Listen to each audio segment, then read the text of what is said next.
So some see this renewed call for restructuring and a new constitution as a key part of any plan to set this country on the right path of rectitude, a necessary recipe for Nigeria's future success.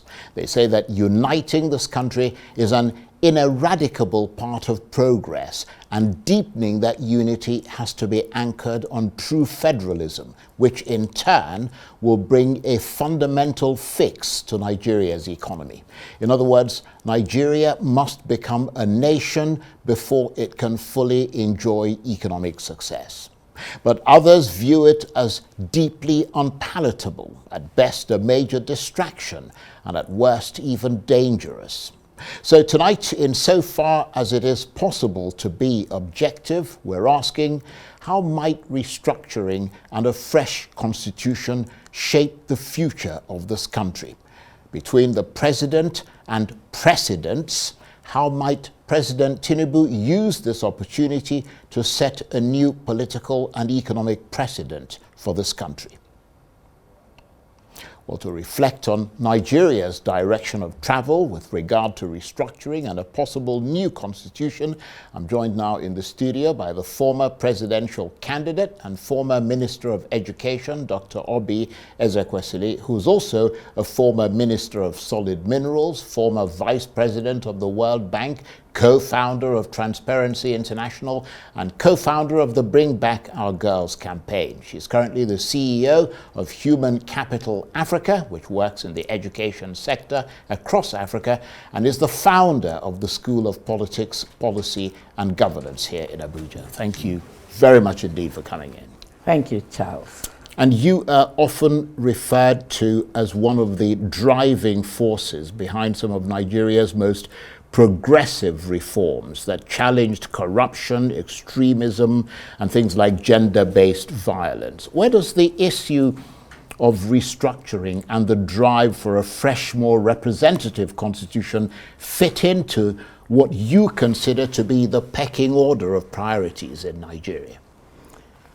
I actually think that within the context of the performance of our country, especially the inability of our leadership to harness and to mobilize the group resources that we have in different dimensions toward consistent top performance.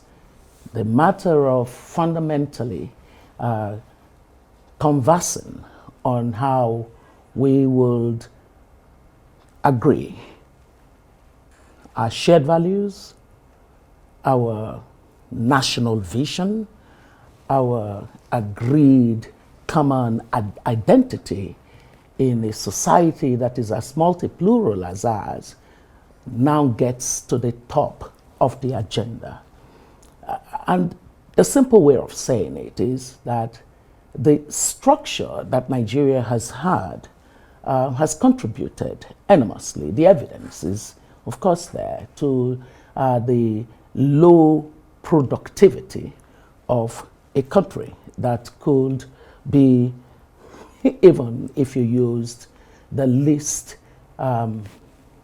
possible comparator country, that would be, say, Indonesia, which, ticks the boxes in similar ways: historical, political, military adventurism, historical, colonized also, and then multi-ethnic, multi-religious. I mean, it really the effect of oil and natural resources. So if you looked at all of that and you said, let's just use data. I normally, crack up when I say to people that in God I trust, but every other person must bring data. And so if you use data to sort of say, how do we compare, you would find such wide gap.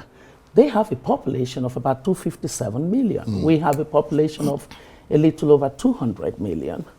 They are now at income per capita of almost $6,000, some 5,000 plus.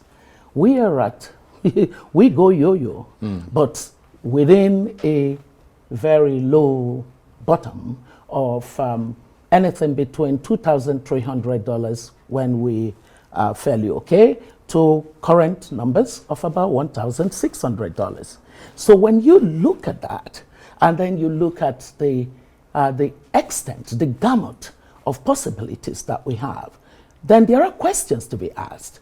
And those questions are important questions that point you in the direction of the kind of structure of governance that this country has been, run on. Well, let's zero in on that, because the question must then be, how might a new constitution restructure this country and shape its future for the better? How would it cater to this country's basic and fundamental needs? Because the Constitution is the organic, the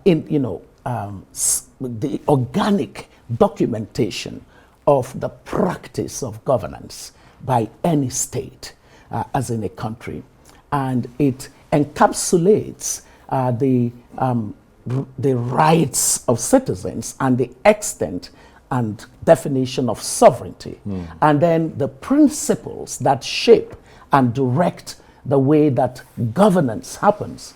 They fundamentally lay the groundwork for everything that is signaled to society. So the signaling to the citizens, the signaling to business, the signaling to the state itself, as far as the remit of what it can do and cannot do, how it can do it and not do it. The whole constitutional conversation in the case of Nigeria would take you immediately to the practice of its political system. And so that practice of political system, we have seen that to be one of the toughest barriers that we have had. And so when we chose at independence that we would be a federal system of government, the constitution that brought us into independence. And that federal structure basically thought of what it would take to optimize the prospects and possibilities and minimize the challenges of bringing disparate people with very different and diverse ethos and values and opportunities and strengths and weaknesses. It thought of that, which is what you find in multi-plural societies. So that's why you would look at in an Australia or in New Zealand or in Canada, and you find them constantly, even in Brazil, sort of trying to figure out how to bring all of these parts together so unity into is a coherence. Key point. Yeah. So it's not just unity for the sake of unity. It is that there has to be a rallying vision, while at the same time giving people sufficient leeway and room to be as progressive, as competitive, as innovative as they can. So we haven't practiced that. We have, what happened was that in the season, I was born in 1963, but I get to hear the older ones sort of talk about regionalism and the practice of it and what it achieved in our country, and the data actually is there. Now, it is the fact that the military adventurism knocked that off. And when it knocked that off, the political class of our country suddenly realized that, wait a minute, maybe that's not a bad idea actually, because if anyone manages to fight his way to the center, then he becomes the omnipresent. And he takes all of the power and he aggregates the power, accumulates it, deposits it in himself. And so this political level of selfishness then came in the way of the constitutional changes that are necessary to get us back to that place that was the original intention. Right. So what then has happened is that we have structures that are totally alienated from that which it should be connected to. So we say, oh, we have local governments. Well, we have local governments that are very centralized in their mindset. Yeah. Oh, we have state governments. We have state governments that just simply look at Abuja as a place they come to collect rent from and then only do expenditure. So they exist in theory, those institutions, but they're not being practicing what they ought to be. And the point you were making is that there needs to be some sort of corporate vision that unites all the people in that vision. And you see that that constitution as having the possibility of doing that. But what do you say to those who insist, particularly in the North, that given all their current afflictions, that a new constitution is as unpalatable as it could possibly be, and even dangerous in terms of it being a distraction, and that the document is not the problem, but those operating it are? And you just gave the example. You talked about local government. I mean, it exists in the document, but in practice, there's hardly any local government that actually exercises powers in Nigeria. So, by the time we next saw a constitution following the period of the Civil War, the military adventurism leading to the Civil War, and then the end of the Civil War and military rule, 1979 Constitution, right, was a military version of what we should be guided by as a people. And that constitution gives way ultimately to the 1999 Constitution, another military constitution. And so there was the 89 Constitution, but it didn't actually take effect. The 99 Constitution is the central thing now. Now, when you think in terms of the constitutionalism and the constitutional process, there is so much attention that is given to the substance, that is what you say about it contains, because it's the document that contains these rules and practices. But even much more attention is given to process. The legitimacy of the state is often dependent on the process that emerges, the strictures and the structures and the processes and the procedures of the state. When you look at the constitutional processes, you would find that there's an alienation of the larger bulk of the Nigerian people for whom the Constitution should be the practice of life as citizens. But is it going to make any difference if you change the current one? I mean, a lot of people will still remain, so alienated from it, given the fact that there's poverty, crushing poverty, there's illiteracy. I think you're missing a hook. And those are elements that would bring them closer to the concept of a constitution. But you're missing a step there. So why is it that those who argue on the necessity for this country to have a conversation that is people-centered and which then leads to agreements on what really are shared values? People who are arguing for that are people who are sensibly looking at what has happened to our society. One critical factor that enables development is what we call social capital, social cohesion. We lack it. It's depleted. You can't do much in rallying your people toward development without that. Another thing that's important is your shared values. People constantly say, because they have heard people say it, so they say it's institutions that matter, not the human beings. Oh, that's a very sound word. But the institutions are made up of human beings. Don't conflate. Right. Okay? So we do know that the simple definition of institution is the way a people do their things. Have we agreed how we do our things in Nigeria in ways that really bind us to certain sets of shared values that if anyone negated it, it wouldn't matter who they are.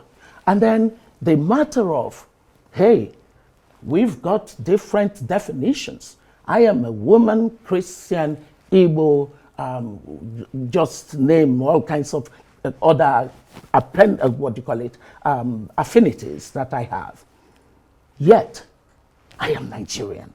So being able to come to the place where a set of things enable us define that common identity. Now, you know what all of that is? That's part of the process, because the process of constitution making is to enable the citizen look at the document and see themselves in it. And that sense of, ownership of how the state operates and how the people relate and interact and how the institutions and the systems work. That ownership is the most significant thing that begins to move people from country to nation.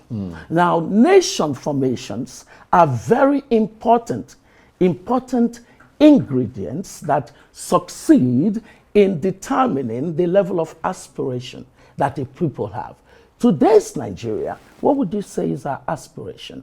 If you asked a Nigerian and you said to them, why does Nigeria exist? Do you think we have had that conversation?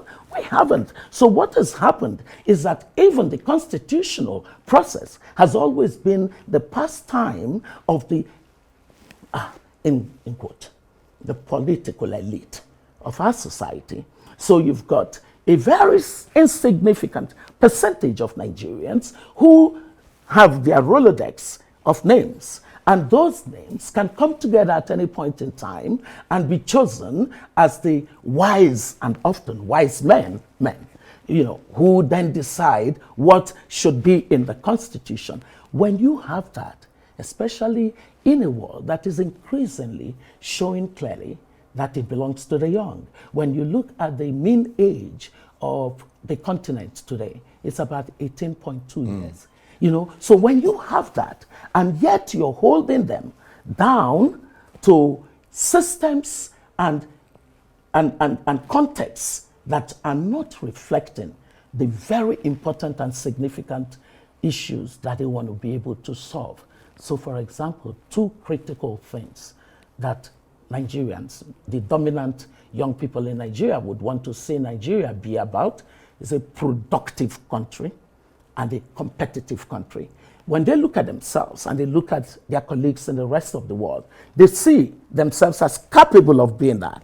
But there are barriers holding them back. And if you follow the process of Einstein would say, famous quote is, if I had an hour to solve a problem, I would use if I had an hour, I would use 55 minutes asking the right questions. If I could just ask the right questions, 5 minutes is enough for me to have the answer. Well, let me try and ask you a right question in these circumstances.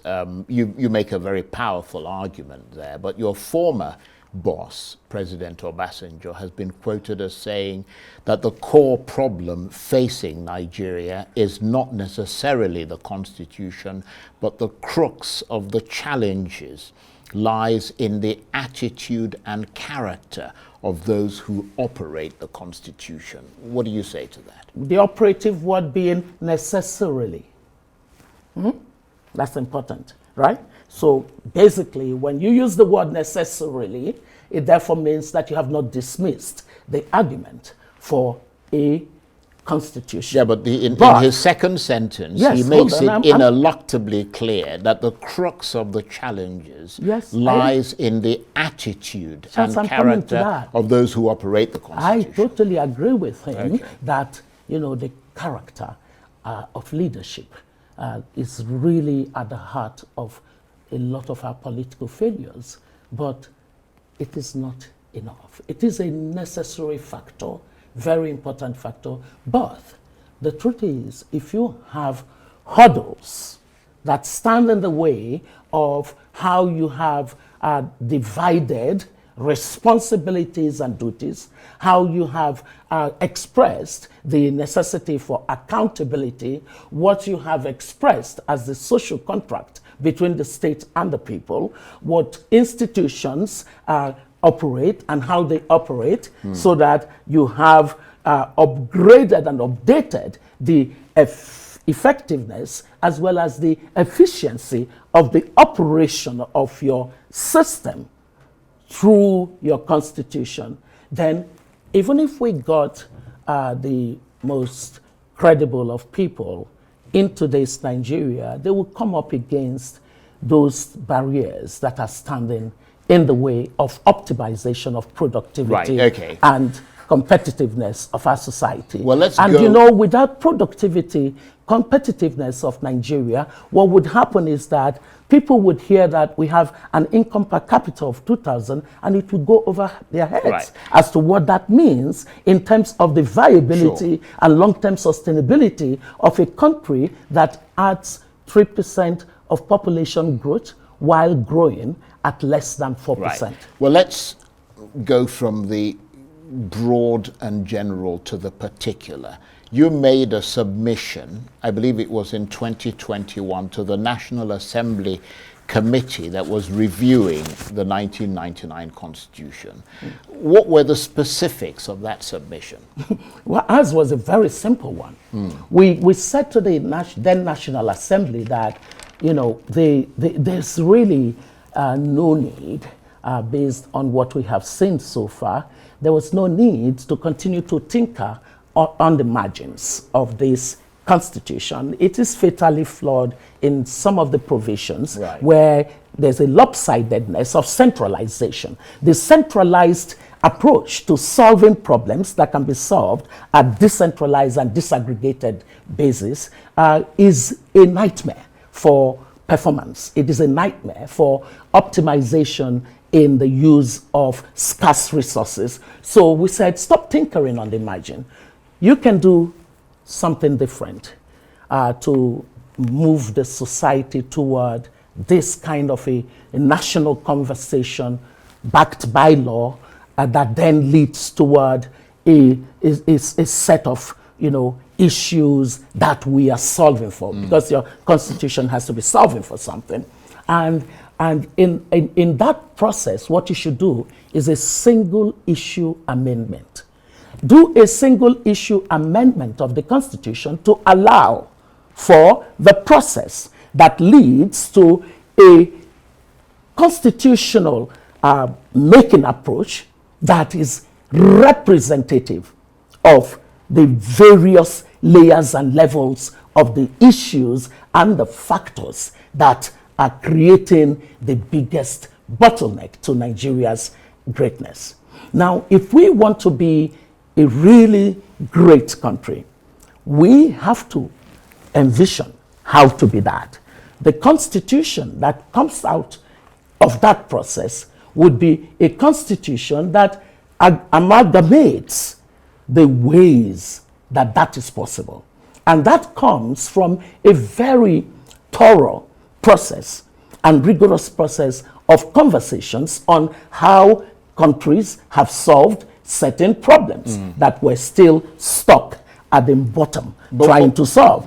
So we said, do a single issue amendment and then allow for a referendum as part of that single issue amendment that opens up the space for a different approach than what they are doing. What they say, we're hamstrung, in terms of the provision on how the Constitution can be amended. But then the evidence that we see, whether it's in terms of the political dysfunction of Nigeria as we see it today, or the social collapse of cohesion and capital, or it is in terms of economic paralysis that is not leading to the kind of structural change that can transform and make this society a society that enables those with the possibilities to be great, Right. to become great. But what- Now,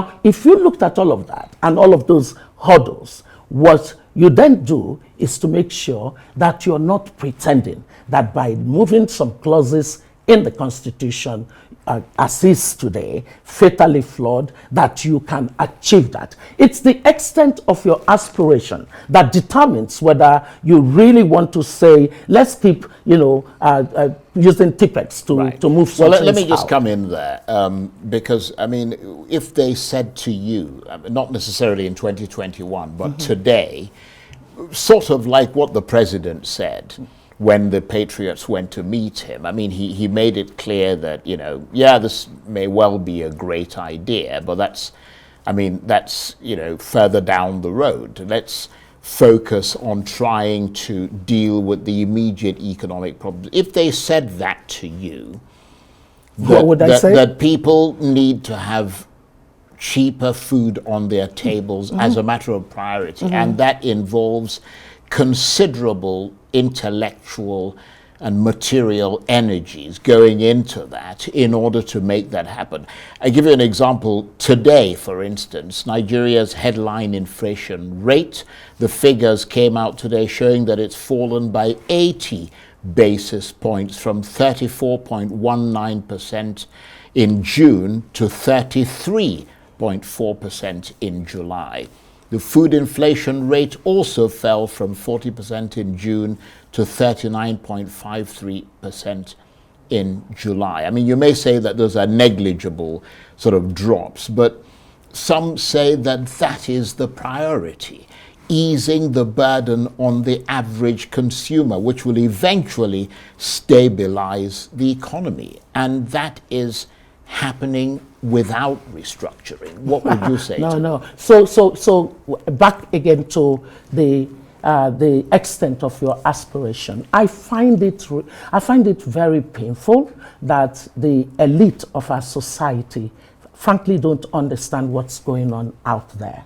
We better be awakened to the fact that the people we are leaving behind, it's such a huge number. We have poverty, biting poverty for over 100 million of our citizens. They cannot wait ad infinitum. So when you think of economic reforms as something that when you're doing it, you then don't consider the medium, longer term structural issues that are making some of your reforms almost impossible to achieve the right results, then you are missing something critical. But why aren't the advocates of this constitutional change also focusing on the mindset and the conduct of people who will implement this document that you're talking about? But there is a focus on it. When you do constitutional process, one of the things that would happen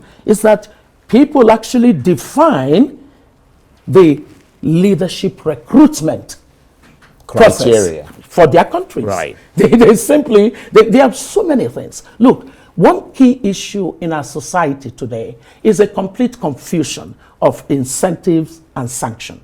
Good behavior is sanctioned, punished, and almost hated, and bad behavior is highly rewarded. So there's a perversion that has happened. Those are the values issues that get discussed, and the kind of institutional mechanisms as well as the values orientation that would change that become part of the process of your conversation. I think that sometimes when people think of this matter of constitutional change, they are thinking of it as just sit down and change the process is at the center of it. And again, back to this matter of thinking that, we're doing economic reforms, therefore any other thing is a distraction. My goodness, the capacity to actually do multiple things is assumed in governance. True. There is absolutely no reason why it should be a zero-sum game.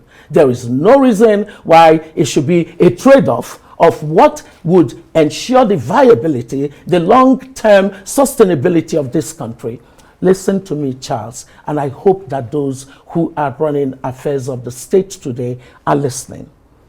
You don't have much time you see what the citizens were saying to the political class of this country in all of the protests that sparked in this country.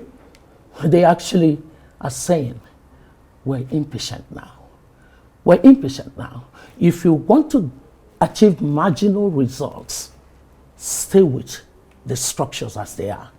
If you want to transform in the way that the citizens have a stake and understand what their own role and duties and responsibilities are in building a Nigeria that transits from country to nation, then be bold enough to aspire for more. Okay, and on that sobering note, I want to thank you very much indeed. It's been absolutely brilliant talking with you. Dr. Obi Ezekwesili was a former presidential candidate, former Minister of Education, former Minister of Solid Minerals, former Vice President of the World Bank, co-founder of Transparency International, co-founder of the Bring Back Our Girls campaign, and currently CEO of Human Capital Africa, and also founder of the School of Politics, Policy and Governance here in Abuja. Absolutely brilliant to have you here. Thank you very much. Thank you, Charles. Thank you.